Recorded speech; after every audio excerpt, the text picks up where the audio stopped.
आज हम लोग जानेंगे किसी चालक की धारिता और संधारित्र कैपेसिटी एंड कंडेंसर के बारे में आज हम लोग जानेंगे। The electric charge is directly proportional to potential, यानी विद्युत आवेश विभव के समानुपाती होता है। आवेश समानुपाती विभव Q is directly proportional to potential V। Q बटा V बराबर कांस्टेंट। इसी कांस्टेंट को कैपेसिटी कहते हैं, धारिता कहते हैं, जिसे हम लोग C से सूचित करते हैं। C बराबर Q बटा में V। दूसरे शब्द में हम कह सकते हैं कि आवेश और विभव के अनुपात को धारिता कहते हैं। एक दूसरे तरीके से भी परिभाषा इसका दिया जा सकता है। अगर किसी चालक को इतना आवेश दिया जाए, तो उसका विभव एकांक हो जाता है, तो दिए गए आवेश की मात्रा को उस चालक की धारिता कहते हैं। इसे हम C से सूचित करते हैं। धारिता C बराबर Q बटा में V। अब हम धारिता का एसआई मात्रक निकाल लेते हैं। धारिता का एसआई मात्रक निकालने के लिए हमें फॉर्मूला में ये दोनों राशियों का एसआई मात्रक लिखना होगा। धारिता का एसआई मात्रक Q का मात्रक होता है कूलम्ब, विभव का मात्रक होता है वोल्ट। कूलम्ब प्रति वोल्ट ये जो है फैराड के तुल्य होता है। अब हम कह सकते हैं कि धारिता का एसआई मात्रक फैराड होता है। फैराड चूंकि धारिता का एक बहुत बड़ा मात्रक है, इसलिए हम लोग छोटे छोटे मात्रकों का प्रयोग करते हैं, जैसे milli farad, micro farad, nano farad और पिको फैराड। एक मिली फैराड बराबर 10 के पावर माइनस 3 फैराड। एक माइक्रो फैराड बराबर 10 के पावर माइनस 6 फैराड। एक नैनो फैराड बराबर 10 के पावर माइनस 9 फैराड। एक पिको फैराड बराबर 10 के पावर माइनस 12 फैराड। अब हम ये जान लेते हैं कि किसी चालक की धारिता जो है किन किन बातों पर निर्भर करती है। तो किसी चालक की धारिता जो है 3 बातों पर निर्भर करती है। पहला, चालक के पृष्ठीय क्षेत्रफल पर।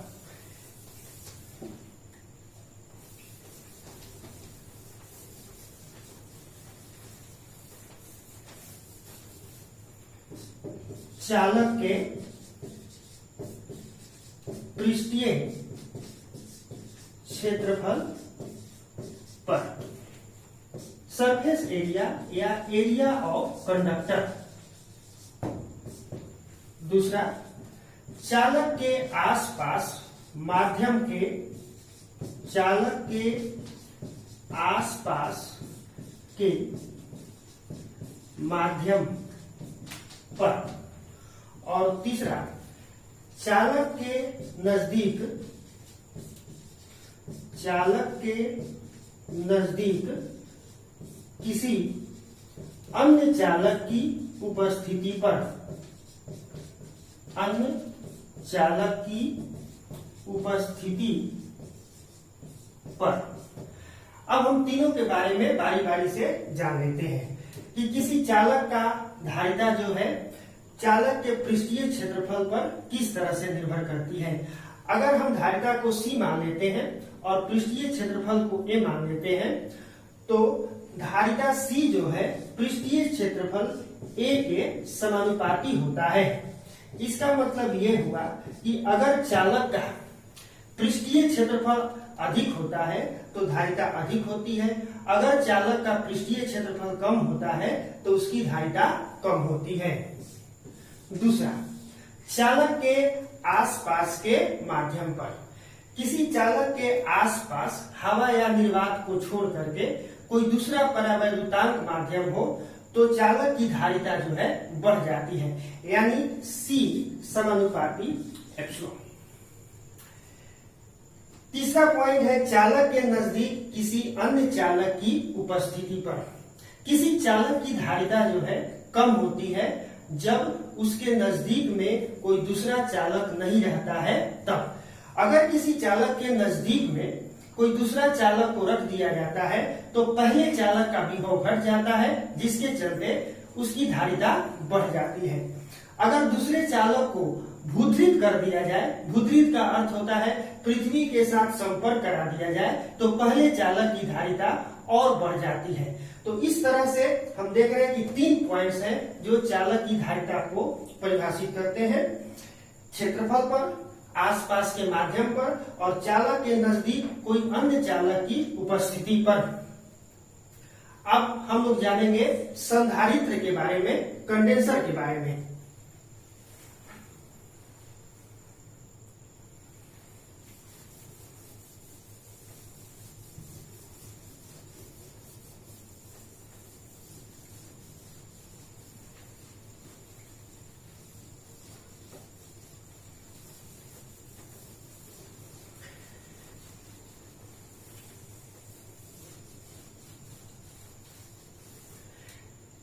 अगर आपने अभी तक हमारा चैनल जो है सब्सक्राइब नहीं किया है तो इसे अवश्य कर लें, ताकि अगला नोटिफिकेशन आप तक आसानी से पहुंच सके। अब हम जानते हैं संधारित्र के बारे में, जिसे कंडेंसर या कैपेसिटर कहते हैं।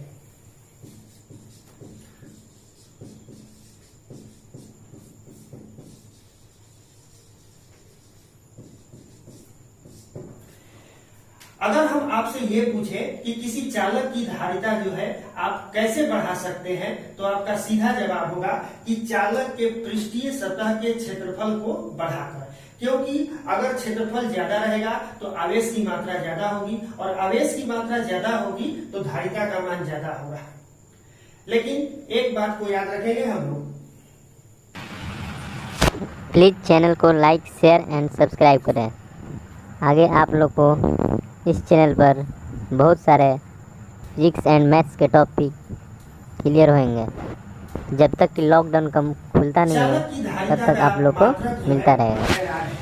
फैराड जो है बहुत बड़ा मात्रक है, जिसकी आप कल्पना भी नहीं कर सकते हैं।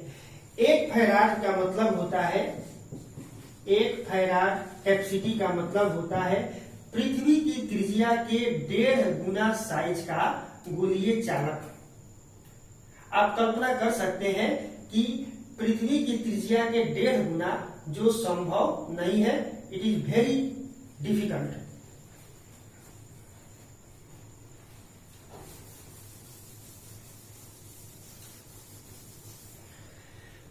तो हम बात कर रहे थे कि किसी चालक की धारिता जो है कैसे बढ़ाई जाती है। तो किसी चालक की धारिता को बढ़ाने के लिए आप क्षेत्रफल को बढ़ा सकते हैं, लेकिन कम विभव पर अधिक आवेश रखने के लिए बहुत बड़े आकार के चालक की आवश्यकता होती है, जो सुविधाजनक नहीं है। This is not comfortable. तो इसके लिए हमें क्या करना चाहिए? तो इसके लिए किसी चालक की धारिता जो है हम कृत्रिम तरीके से बढ़ाते हैं। इस कृत्रिम तरीके का नाम जो है संधारित्र है, कंडेंसर है या कैपेसिटर है। आखिर इसमें करते क्या है हम लोग? तो इसका एक बहुत सिंपल परिभाषा है। ये आपका एक धन आवेशित चालक हो गया, इसे आपने प्लस क्यू चार्ज से आवेशित कर दिया।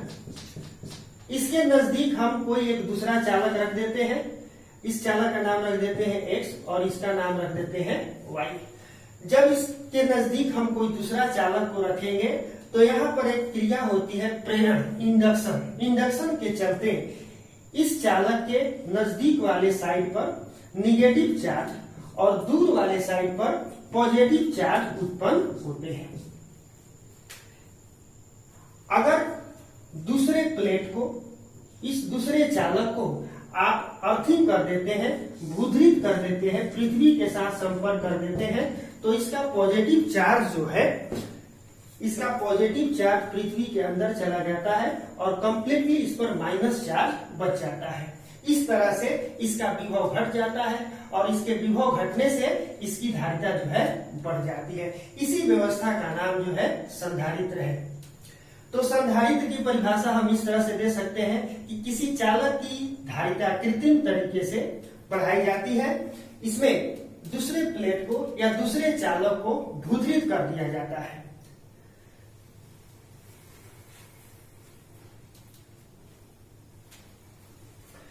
संधारित्र में दो प्रकार के प्लेट होते हैं।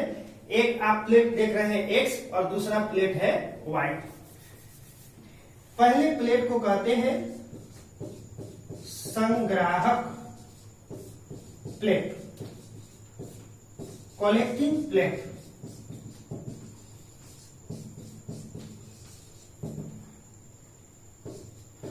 दूसरे प्लेट का नाम है संघनक प्लेट, कंडेंसिंग प्लेट।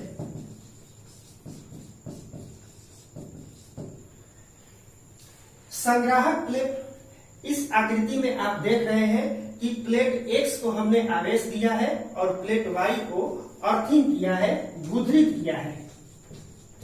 भूतरित को ही अंग्रेजी में अर्थिंग कहते हैं, अर्थित कहते हैं। संग्राहक प्लेट, जिस प्लेट को आवेश दिया जाता है उसे संग्राहक प्लेट कहते हैं, और जिस प्लेट को भूतरित किया जाता है यानी पृथ्वी के साथ संपर्क कराया जाता है उसे संघनक प्लेट कहते हैं। अब हम ये जान लेते हैं कि किसी संधारित्र की धारिता जो है किन किन बातों पर निर्भर करती है।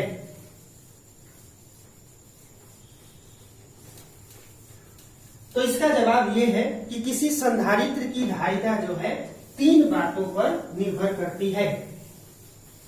पहला, संधारित्र के प्लेटों के क्षेत्रफल पर। पहला है संधारित्र के प्लेटों के क्षेत्रफल पर। दूसरा, संधारित्र के दोनों प्लेटों के बीच के माध्यम पर।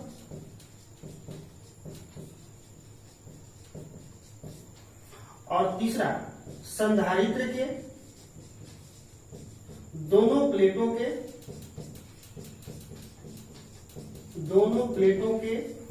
बीच की दूरी पर। संधारित्र के प्लेटों के क्षेत्रफल पर। अभी मैंने आपको बताया कि संधारित्र में दो प्रकार के प्लेट होते हैं, एक संग्राहक प्लेट और एक संघनक प्लेट। संधारित्र का धारिता जो है प्लेटों के क्षेत्रफल के समानुपाती होता है। अगर धारिता C हो और प्लेट का क्षेत्रफल A हो तो C समानुपाती होता है एरिया के क्षेत्रफल के। यानी प्लेट का क्षेत्रफल अगर अधिक है तो कैपेसिटी अधिक होगी, प्लेट का क्षेत्रफल कम है तो कैपेसिटी कम होगी। संधारित्र के दोनों प्लेटों के बीच के माध्यम पर। संधारित्र के दोनों प्लेटों के बीच में अचालक पदार्थ या कोई इंसुलेटर पदार्थ होता है जिसका परावैद्युतांक जो है अधिक होता है। अगर दोनों प्लेटों के बीच जो है कोई ऐसा माध्यम रखा जाए जिसकी विद्युतशीलता जो है अधिक हो तो संधारित्र की धारिता जो है अधिक होती है, और ऐसा पदार्थ रखा जाए जिसकी विद्युतशीलता कम है तो संधारित्र की धारिता कम होती है। तीसरा है संधारित्र के दोनों प्लेटों के बीच की दूरी पर। अगर संधारित्र की धारिता C हो और दोनों प्लेटों के बीच की दूरी D हो तो संधारित्र की धारिता C जो है दोनों प्लेटों के बीच की दूरी के व्युत्क्रमानुपाती होती है। C is inversely proportional to 1/D। इसका मतलब ये हुआ कि अगर दोनों प्लेटों के बीच की दूरी अधिक रहेगी तो धारिता का मान कम होगा, अगर दोनों प्लेटों के बीच की दूरी कम होगी तो धारिता का मान अधिक होगा।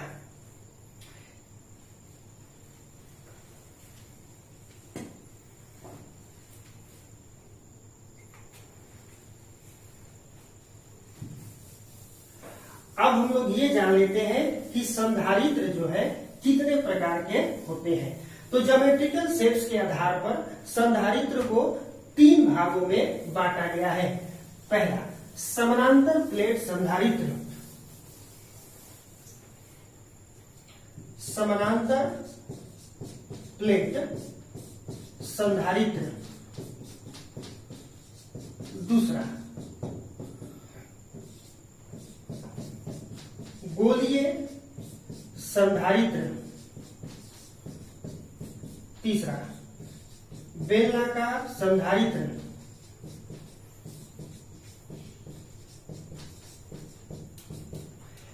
पैरेलल प्लेट कंडेंसर,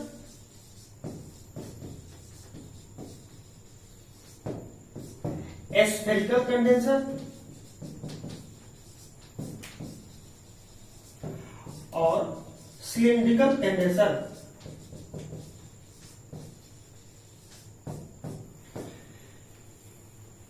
जिस संधारित्र के दोनों प्लेट यानी संग्राहक प्लेट और संघनक प्लेट दोनों एक दूसरे के समानांतर हो उसे समानांतर प्लेट संधारित्र कहते हैं। दूसरा है आपका गोलीय संधारित्र। जिस संधारित्र के दोनों प्लेट यानी संग्राहक प्लेट और संघनक प्लेट दोनों सकेंद्रीय गोले के रूप में हो तो उसे गोलीय संधारित्र कहते हैं। तीसरा बेलनाकार संधारित्र, सिलिंड्रिकल कंडेंसर। जिस संधारित्र के दोनों प्लेट यानी संग्राहक प्लेट और संघनक प्लेट एक सकेंद्रीय बेलन के रूप में हो या समाक्षीय बेलन के रूप में हो तो ऐसे संधारित्र को कहते हैं बेलनाकार संधारित्र। संधारित्र को